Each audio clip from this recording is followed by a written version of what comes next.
Hello. Today's video is about my own tips and strategies I found while playing Bravely Default. If you haven't heard about this game, it's a spin-off series of Final Fantasy, but I think it's more fun than most Final Fantasy games I've played. You can download a free demo if you've got a 3DS, and I highly recommend doing so. Since this video is going to be somewhat long, I'm going to break it into the following sections: tips, jobs and abilities, items, and finally, strategies. Let's get started. Tips.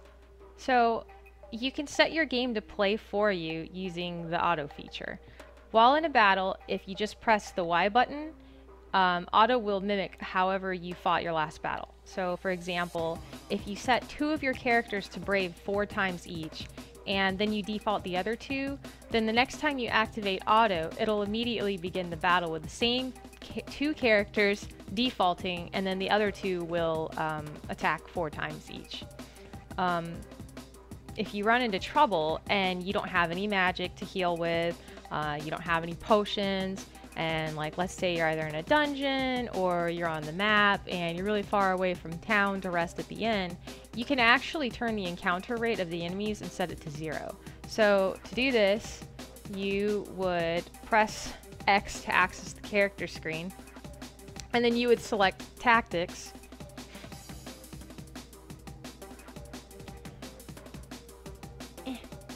And then you would go to config at the bottom, and that'll open up this screen here. And then you would go to difficulty, and then you would go to the encounter rate, and you go to the encounter rate and then set it all the way down to -0 or -100. Just jokes.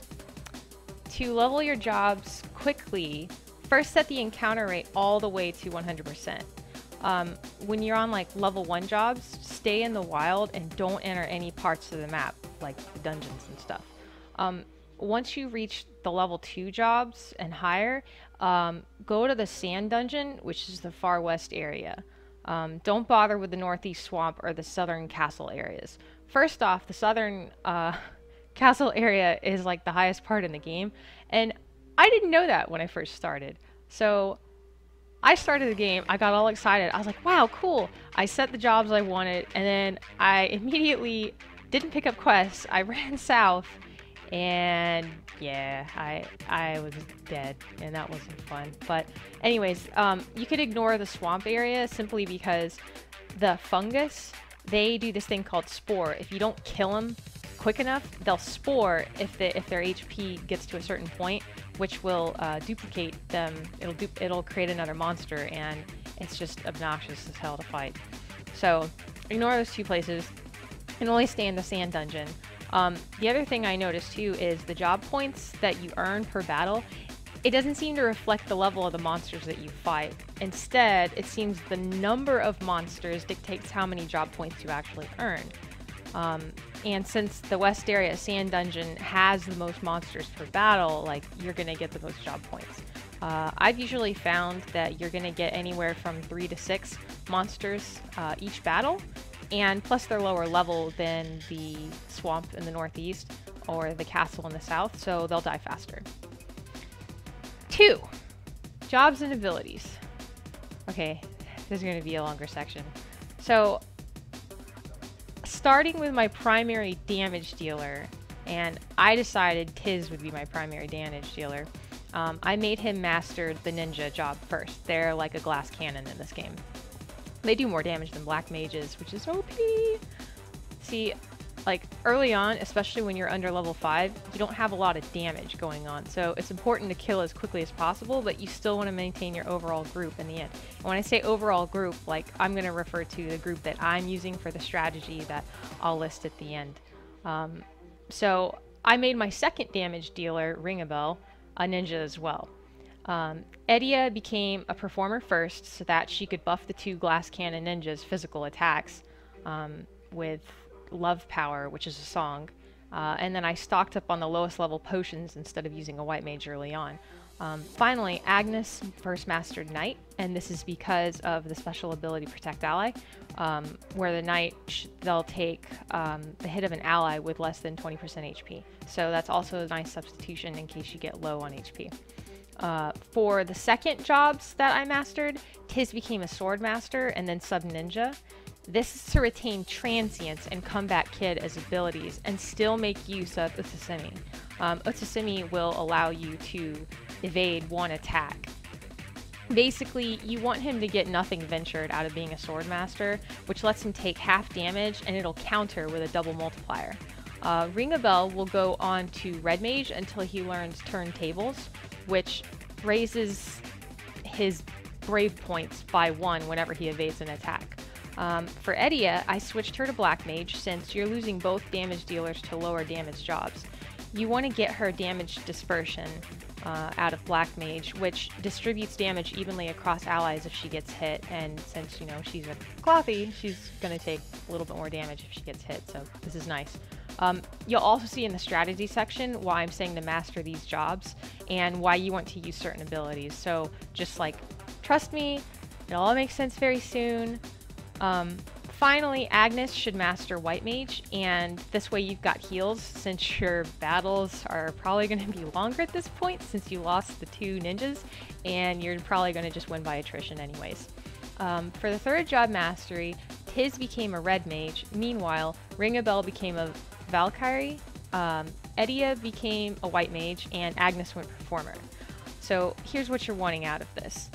Tiz is going to gain Adrenaline, which will raise his Brave points by 1 when you kill an enemy. Edia gains Angelic Ward, which it basically has a chance per attack to reduce damage anytime she gets attacked.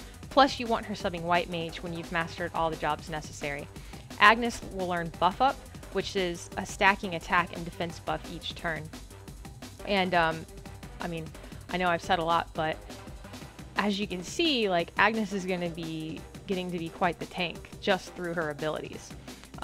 Finally, Tiz's last job is to master Performer. Ring a Bell is still going to be Valkyrie unless you feel like leveling something else. Eddie is going to switch back to Black Mage to add damage, but she'll sub White Mage for heals, and then Agnes is going to master Sword Master.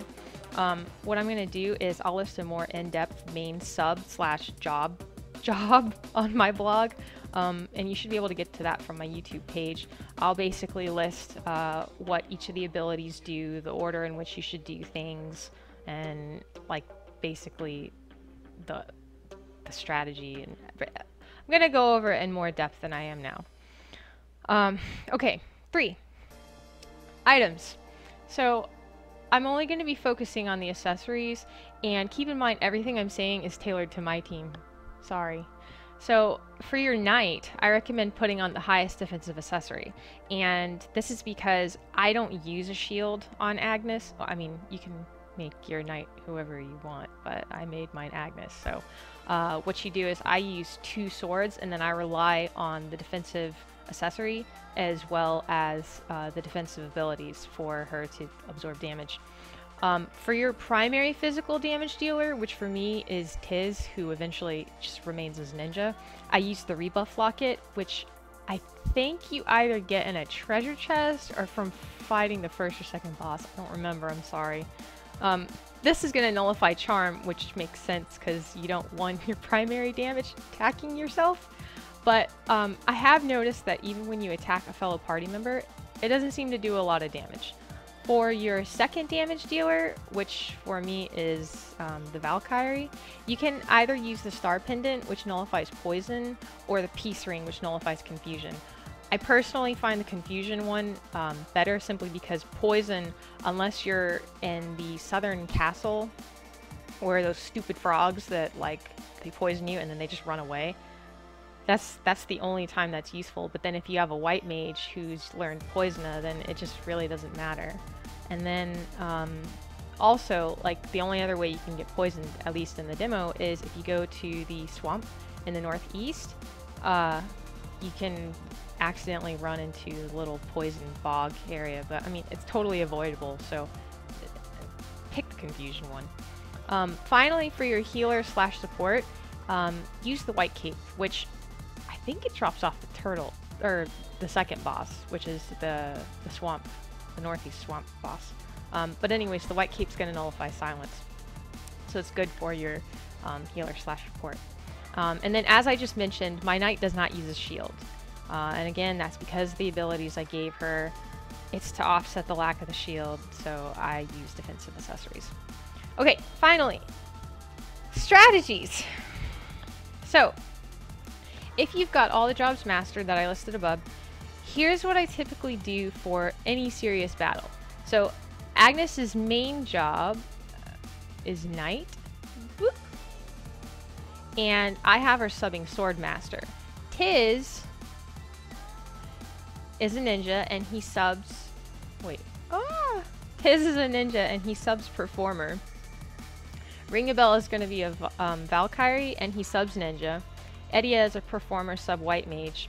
And this is because Performers, they cost too much if you sub them as a job. So, like, singing, instead of it being 12, it'll be like 24 or 30, which is a lot. Whereas White Mage abilities, they always end up costing like 4. I think the highest is 9 magic, so just, yeah, sub the White Mage.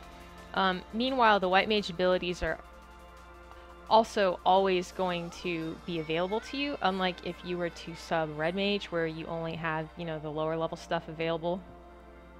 So, the idea... Actually, I should go back over this real quick. So, this is just a quick little screenshot that I took using my phone.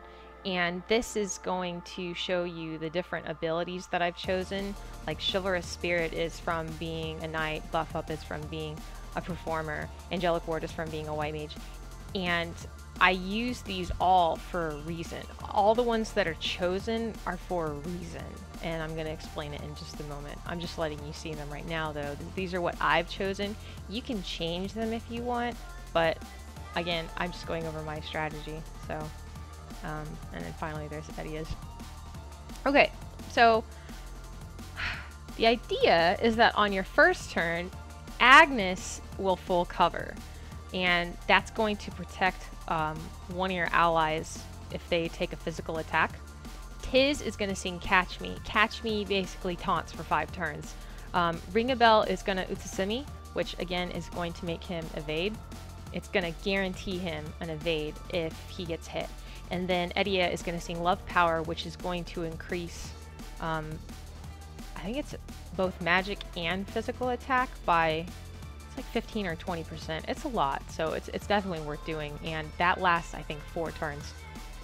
So after the first turn is over, pretty much the entire strategy is to brave Agnes for Nothing Ventured, which again reduces damage by half, and also during that turn, as in like, let's say you have 6 different monsters and all 6 of them decide to hit Agnes, well, she's going to take half damage from each of their turns, but she's also going to counter with a double multiplier on every single one of them. This is different from Utsumi, which is only going to guarantee an evade. So this is why it's important for like the ability, I think both Ring a Bell and, yeah, so I think it's Transience.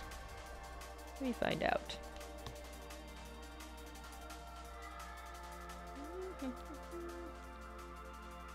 Yes, okay, so Transience allows you to counter after an evade. So Utsumi would only counter if you happen to evade, whereas Nothing Ventured is going to counter regardless of whether you evade or not. So again, she's going to full cover so brave Agnes and do a Nothing Ventured and a full cover on Tiz. And here's why I do this. Tiz is going to basically be taunting every turn for 5 turns, right?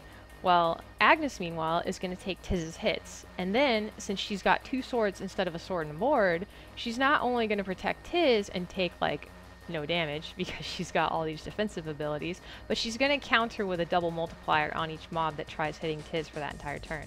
So, Tiz, meanwhile, is free to brave to either Utsumi and attack, or to double attack. Oh, just so you know, Utsumi, it lasts until you get hit, or until someone tries to hit you, so it gets used up. So, I mean, it's a one-time use, you don't have to do it every turn like Nothing Ventured. So if you manage to kill monsters with Tiz, then he gains another brave point from that red mage adrenaline ability. Meanwhile, Ringabil is just messing up kids with his jump/crescent moon ability, and Edia is casting protect shells and healing whenever necessary, and then default or attacking if it's not needed. Sorry, my camera free app program thing to record like ran out of room. Video's too long. Anyways, Tiz and Ringabel are the focus here, since they both have the red mage's turntables ability, which is the one every time they evade, it's going to give them a brave point. And just so you know, if by chance Tiz's taunt fails, and if by chance Edia takes an attack, because she's going to use that black mage disperse damage ability, and it's going to disperse the damage to everyone else, both Tiz and Ringabel will gain a brave point if they evade that damage, which most times they do.